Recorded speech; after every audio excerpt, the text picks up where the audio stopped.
So when I graduated from high school, I moved to Utah, and I knew that I wanted to study art. I didn't necessarily know that I wanted to study art in Utah, but this is where I was at. So I went to the University of Utah, which is where I earned my BFA in painting and drawing. And I've been here in Salt Lake working ever since I graduated. I graduated in 2001, so it's been almost 10 years now since I've been in the real world making art. And the most recent series that I've been working on is a series about reflections, which really are all about my experience of being in this place and what I connect with. Specifically, when I am riding my bicycle, which for a long time was my main mode of transportation. So when I'm riding my bicycle through downtown to get here to the studio, I found that I was always looking at the buildings and what was I really engaging with. And I was engaging with the reflections because they matched my pace. They changed at the pace that I was riding. And even though it's not really safe to ride your bicycle and be staring at reflections, that's what I was doing. So I just started going out and taking photographs of what I was seeing. And I was really, really drawn to these reflections because there's something that people don't see. We move through the space all the time and we don't notice the reflections. Constantly I'll be out taking photographs and people will stop and ask me, "What are you photographing?" And I just find it fascinating that it's something that's so beautiful and fluid, and it can communicate a lot visually that we don't even notice that's around us all the time. I'm also very, very interested in cities and community and what buildings represent and how we organize our space. So I have a background in being very interested in that. And the painting that the committee purchased for the collection, Walker Slide, was one of those reflections that I have found I really connect to. It's a reflection that I visit regularly, and I wanted to paint it because it's very beautiful. It's very fluid. There's a beauty to the color that I wanted to examine. And there's also a movement to the reflections that I'm really fascinated with, and it presents the architecture of the Walker Building in this really different way, with a lot of movement. And I'm also really interested in the idea that I'm looking at one building to see another building. And that's what I'm trying to show people, that it's a comment about perception, and there's also this dynamic quality to it, and it has a personality that's more than just this is a building, this is a place. There's an expression to it that I really wanted to capture and wanted to show people that's there.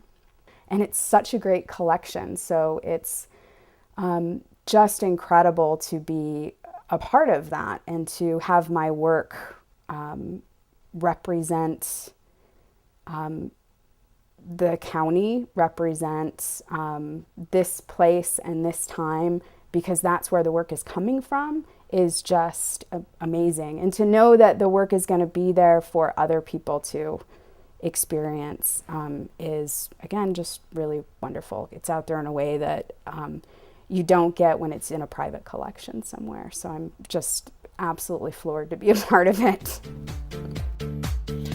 Well, it started really young for me. And I was real fortunate to have parents that kind of recognized an ability in me that was different than most kids and fostered it. I ended up being in private lessons at the age of 5.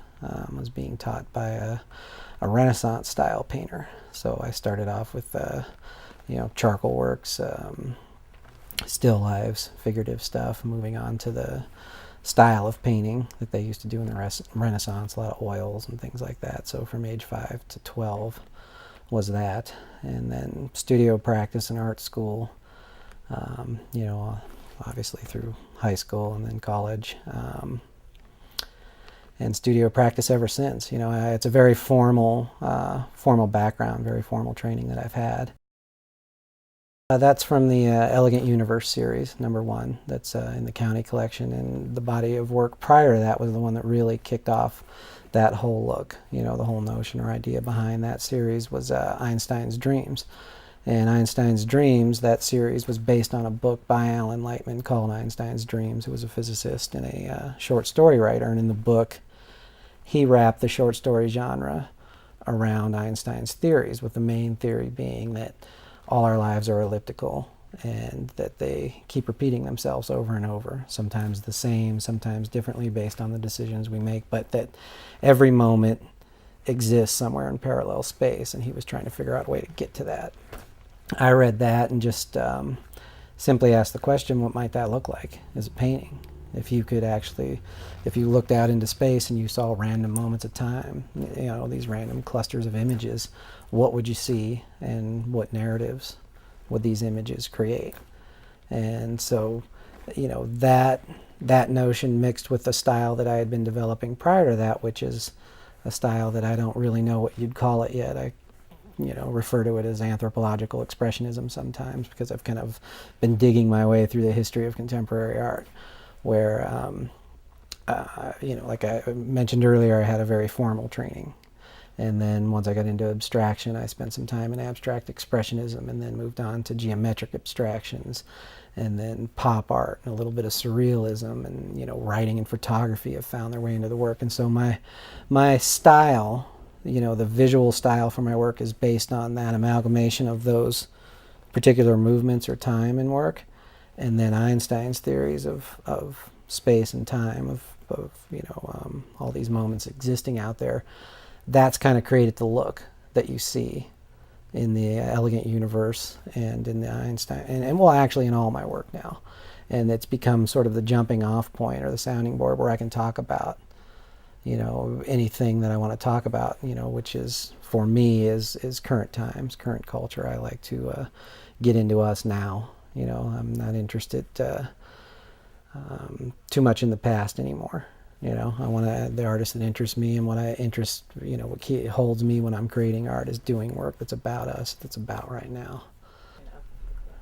I was very honored to be chosen, you know, #1, just because, you know, we have over 100-year history with the collection of Utah artists. You know, the collection, unlike most collections, it's never tucked away in a corner. All of it's on display. People can go and see it any time, and you know, it gives you a really nice picture of the evolution of the history of art here in Salt Lake City. And I like the idea of stuff from 1870s or 1876, to say it's the oldest piece that's in there. You know, to take a look at the subject matter and what was going on there, and then end it with, you know, myself and the other artists that have been at it in recent years, and see how the subject matter and the dialogue that artists are having with themselves and with the public, how that's evolved. One of the wonderful things is that my children think that everybody's dad is a painter. It turns out that my father-in-law is an artist as well, and he paints with a knife as well. And so when my children will come to the studio, they'll come and visit, and they don't go for the brushes. They go right for the knife and want to pick up the knife and start painting on my paintings with me with the knife.